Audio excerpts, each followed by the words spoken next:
Yaylası hüzünlü, yöresi bir boş. Sevdalı yolcular umut içinde, hayalin düğünü töresi bir hoş, bir hoş. Han sarhoş, hancı sarhoş, yolda yabancı sarhoş. Han sarhoş, hancı sarhoş, yolda yabancı sarhoş. El çek tabip kalbimden, içimdeki sancı sarhoş, içimdeki sancı sarhoş. Hayalin düğünü töresi bir hoş, bir hoş. Han sarhoş, hancı sarhoş,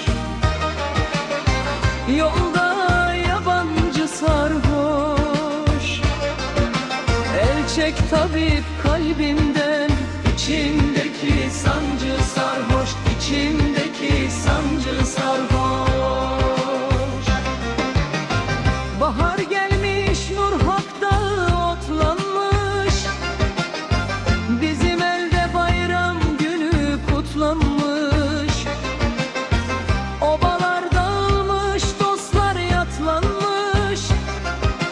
Eyvah ayrılığın yaresi bir hoş, bir hoş.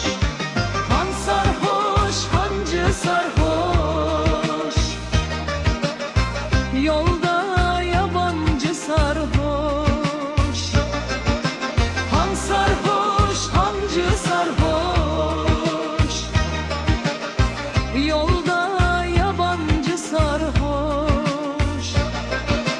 El çek tabip kalbimden, içimdeki sancı sarhoş, içimdeki sancı sarhoş.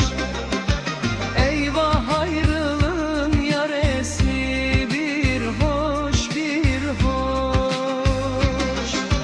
Han sarhoş, hancı sarhoş, olda yabancı sarhoş.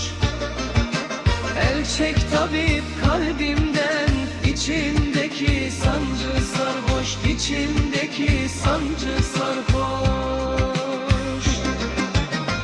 Mahzuni yıldızım aylar içinde, bağlanmışım zülfü yaylar içinde. Yüzemez yunuslar çaylar içinde, deniz vurgunun yaresi bir hoş, bir hoş. Han sarhoş, hancı sarhoş, yolda yabancı sarhoş. Han sarhoş, hancı sarhoş, yolda yabancı sarhoş. El çek tabip kalbimden, içimdeki sancı sarhoş, içimdeki sancı sarhoş. Deniz vurgunun yaresi bir hoş, bir hoş. Han sarhoş, hancı sarhoş, yolda yabancı sarhoş. El çek tabip kalbimden, içimdeki sancı sarhoş, içimdeki sancı sarhoş, içimdeki sancı sarhoş.